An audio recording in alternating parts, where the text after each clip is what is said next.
Happy Monday. Thanks for joining us here on Seattle Seahawks Today. Tyler Jones here with you. Appreciate you joining us as we will take a look back at the Seahawks mock game scrimmage from over the weekend, as we'll go over all the highlights, reaction, and analysis coming up in just a matter of moments. You will not want to miss out on it. Before we do that, folks, a reminder, we're going to be live for the Seahawks' first preseason game coming up on Saturday night against the Los Angeles Chargers. And between now and then, we're trying to get to 53,500 subs on the channel, just over 330 away from reaching that next milestone. For daily news and rumors, live shows, watch parties, breaking news, Q&A mailbags, and more, it's all in one place. Daily Seahawks coverage you won't find anywhere else. Subscribe now for free, youtube.com/SeahawksTV.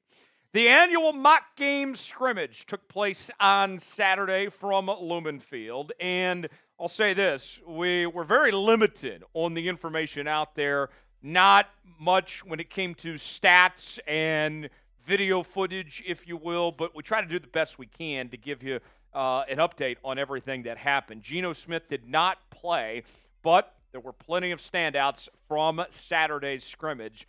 And let's start at the quarterback position with Sam Howell, who got the run with the first team with Geno Smith out. And for Sam Howell, the big story was he was scrambling and scrambling a lot as he was on the move quite a bit throughout the afternoon. Mookie Alexander from Field Goal said the following: "A fair amount of this was out of necessity, but you can tell that he was bailing for the sake of bailing. P.J. Walker did not run the ball very often, but Howell was looking to either extend plays or break the pocket and get some yards." And it's no secret, Sam Howell, he can certainly move around a bit. And you think about it, if he does end up getting to play at all this year, with the question marks that are on the Seahawks offensive line entering 2024, that's a big plus for the Seahawks to have a mobile quarterback in Sam Howell that can move a bit, that can extend plays, and that can move out of necessity if they find themselves in that situation where they need to, where the offensive line is struggling. So that's a plus for Sam Howell. That's big for him that the legs were showing off that they were moving, if you will. More from Mookie Alexander saying the following: "One holding penalty on Charles Cross was entirely because Howell scrambled to his left and Cross grabbed Uchenna and Nwosu. I'd say that's Howell's mobility is a net positive, but it can and also can get him into trouble in actual games." And we've seen the good and the bad with Sam Howell, right? 21 interceptions last year, a completion percentage around 63% this past season. And the big thing that has been talked about with Sam Howell in the offseason program and into training camp was the struggles he's had with accuracy. If he can use that mobility to be more accurate, to use it as a strength, then that would certainly come a long way there for Sam Howell. Are you buying into Sam Howell? Our pinned comment today: do you believe or not? Type B for believe, D for don't. Weigh in the comments section. You might get an ad break. If so, while that ad's playing, get your votes in and let us know what you think. B for believe, D for don't. Let's shift gears now to the rookie, Byron Murphy. And the hype machine is real on Byron Murphy, folks. Byron Murphy, he started off training camp a little bit slow when the pads weren't on. But over the last several days, we've seen Byron Murphy start to kick it in gear. And in this scrimmage there in Lumen Field, with the stadium and the atmosphere around him and everything that he's going to be a part of throughout the season this year, he certainly showed up and showed out there on that big stage. And Leigh Vowell of 12th Man Rising said the following: "Murphy was every bit as good as hoped. He powered through linemen, and when he wasn't doing that, he was using his speed to go around him. He wasn't a destructive force at every play, but he was in the backfield enough for everyone to see what his potential is, and that is extremely high." And think about this, too. You hear the term get in the backfield, right? What was the big thing that Byron Murphy, we were told, was bringing to this Seahawks team besides just his ability to get after the quarterback, his ability to stop the run, how good he is in run defense?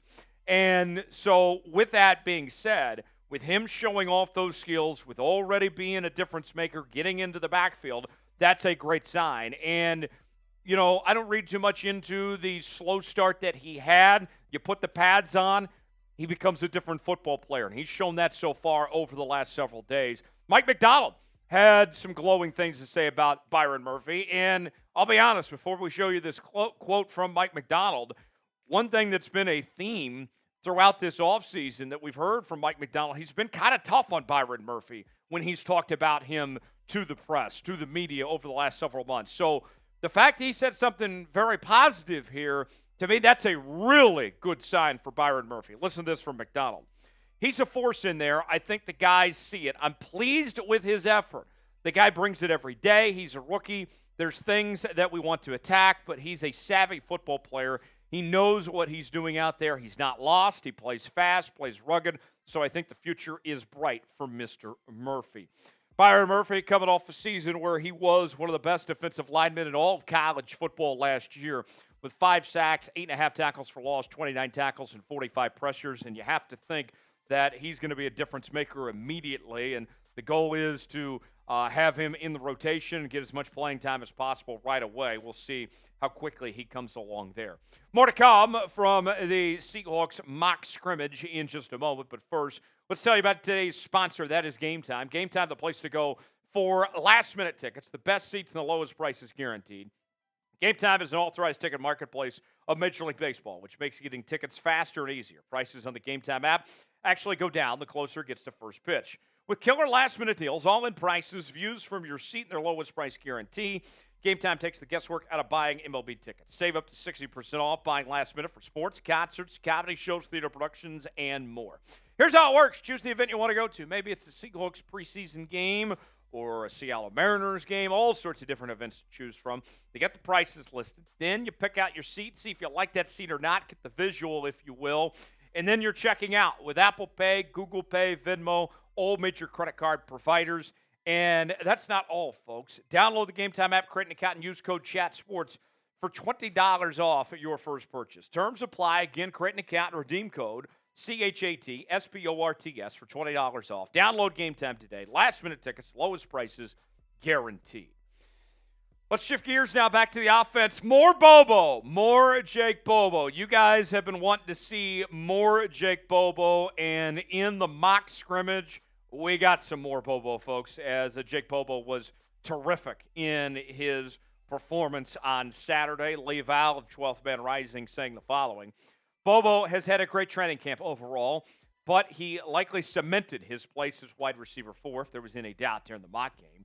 He caught the scrimmage's only touchdown pass on a play in the front corner of the end zone where his incredible body control allowed him to stay in bounds.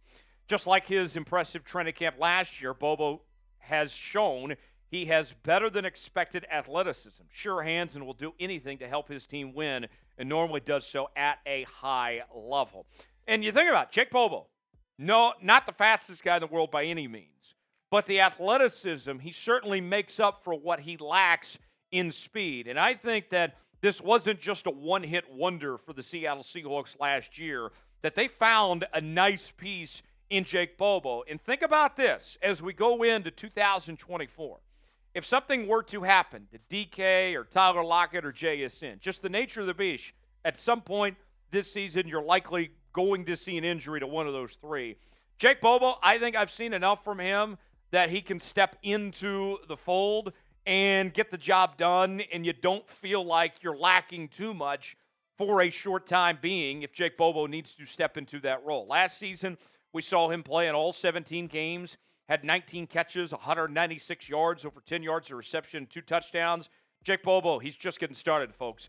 I think you're going to like what you see from him here in 2024. So, Seahawk fans, let it be known. You want more Jake Bobo? You know what to do. Spam more Bobo in the comments section. Get it going. I need to see at least 100 more Bobos.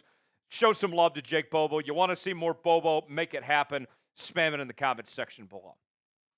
Now let's get to the bad from the mock game, and that was running back Kenny McIntosh. He struggled. It was not his day. In fact, the running back unit as a whole really struggled. And for Seahawk fans, Kenny McIntosh, this is a guy that, even though he's a former 7th-round pick, there was some, expectations, if you will, for Kenny McIntosh as a player that was on a national championship team with the Georgia Bulldogs, that you were hoping, okay, please beat out DJ Dallas, get him out of here, and let's find ourselves a legit number 3 back that can be a third down threat and a receiving back of sorts. And Kenny McIntosh just really didn't put it together last year, struggled to stay healthy and never really got in the rotation when he was healthy. And I'll say this much, as you'll see here in a moment, Saturday did not really help his cause much. Here's more from Lee Val at 12th Man Rising. McIntosh might have saved his worst practice for the mock game.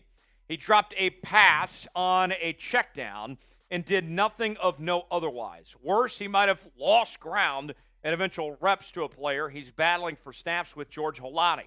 Holani ran hard and looked like a running back trying to earn a spot. McIntosh was none of that. Now, I'm not going to overreact to one game from McIntosh, but it's clear that he is much closer to George Holani in the number 4 spot than he is to Zach Charbonnet in the number 2 spot.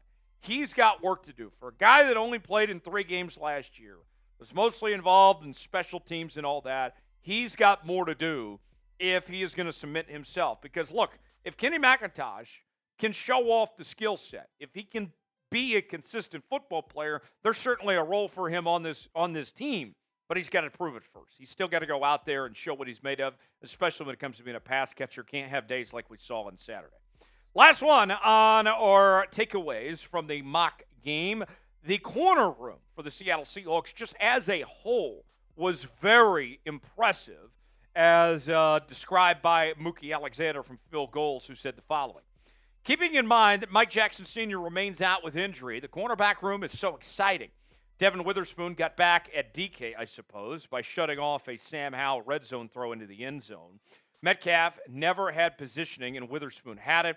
Riq Woolen had a near pick of Howell, while rookie DJ James had an actual pick of P.J. Walker in a one-on-one. Great to see the depth on display, especially with the injury to Mike going on. I've been telling you, if you've been watching this show over the last several weeks, that this corner room is better than advertised, that I'm a believer that Riq Woolen's going to have a nice bounce-back season. We know how good Devin Witherspoon is. Trey Brown's had a very nice training camp so far to this point here. You get Mike Jackson back, and then you got some other pieces like James and Pritchett and others here. You got some guys you can work with and get really creative with this Mike Macdonald defense. I'm feeling very confident about this corner room heading into 2024. What's your confidence level? I go with about an 8 out of 10, to be honest. Where are you guys at? Scale it for me in the comments section and let us know.